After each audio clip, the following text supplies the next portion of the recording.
Oke, selamat datang semuanya. Kali ini kita mau bedah sebuah kebijakan baru yang niatnya sih jadi solusi, tapi kok kayaknya malah nimbulin masalah lama.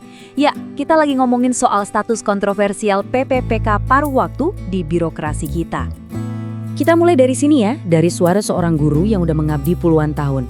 Sebuah permintaan yang sebenarnya sederhana banget, tapi mewakili jutaan orang di luar sana. Dan keluhan inilah yang jadi jantung dari obrolan kita kali ini. Coba lihat angka ini. Rp100.000. Mungkin agak kaget ya dengernya, tapi ini beneran. Ini adalah gaji bulanan yang diterima oleh beberapa abdi negara dengan status baru ini. Jelas, ini angka yang bikin kita miris.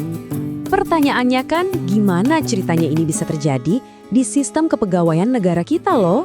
Nah, buat jawab itu kita harus lihat dulu nih gambaran besarnya, rencana besar di balik semua ini. Jadi gini, akarnya tuh dari jutaan tenaga honorer yang udah bertahun-tahun kerja buat negara tapi tanpa jaminan dan status yang jelas. Nah, pemerintah pengennya, ya udah, masalah fundamental ini selesai tuntas sekali untuk selamanya. Nah, solusinya bikin status baru yang namanya PPPK paruh waktu. Idenya sih bagus ya, yaitu menyerap semua tenaga honorer ini ke dalam sistem aparatur sipil negara atau ASN biar mereka punya status yang lebih resmi. Oke, jadi gimana sih perjalanannya sampai ada status baru ini? Jadi gini, sebelum 2023 kita tahu lah ya, jutaan honorer itu nasibnya nggak jelas. Terus di tahun 2023 keluar undang-undang ASN baru yang intinya bilang status honorer ini harus dihapus.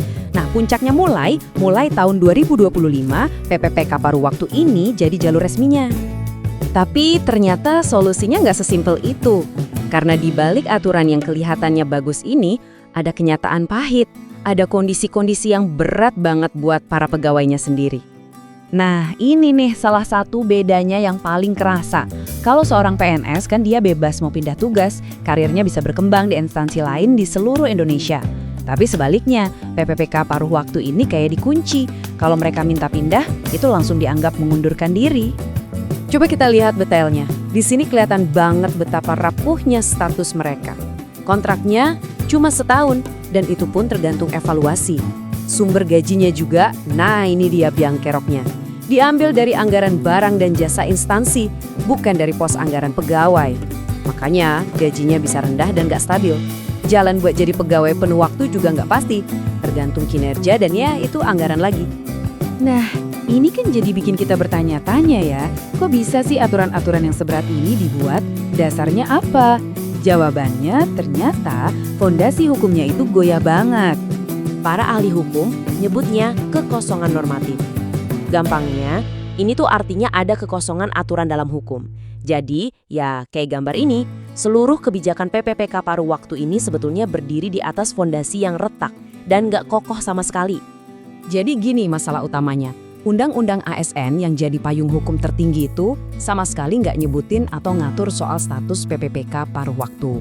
Aturannya malah datang dari level di bawahnya, setingkat menteri, yang pastinya secara hierarki hukum lebih lemah dan akhirnya menciptakan celah hukum yang besar. Dan kekosongan hukum ini akibatnya nyata banget di lapangan. Status pegawai jadi nggak pasti, perlindungannya lemah banget untuk hal-hal krusial seperti pensiun atau jaminan kesehatan. Akibatnya, ada kesenjangan gaji yang luar biasa antar daerah. Tanpa payung hukum yang kuat, sistem ini risikonya besar banget. Bisa jadi semacam kerja rentan, tapi ironisnya dapat stempel resmi dari negara. Oke, kita udah lihat masalahnya, rencana pemerintah, sampai fondasi hukumnya yang ternyata rapuh. Terus, gimana ke depannya? Gimana nasib jutaan pegawai yang udah terlanjur ada di sistem ini? Nah, disinilah letak dilemanya. Kebijakan ini tuh emang nawarin sebuah pintu menuju status ASN yang lebih resmi. Tapi ya itu, pintunya dipasang di tembok yang udah retak, yang bisa ambruk kapan aja. Perjalanannya sama sekali nggak pasti. Nah, ini yang mungkin bisa jadi bahan renungan kita semua. Reformasi birokrasi itu kan penting ya, kita semua setuju. Tapi pertanyaannya, di mana sih batas antara efisiensi sama ketidakadilan? Dan pada akhirnya, siapa yang harus menanggung bebannya? Terima kasih sudah menyimak.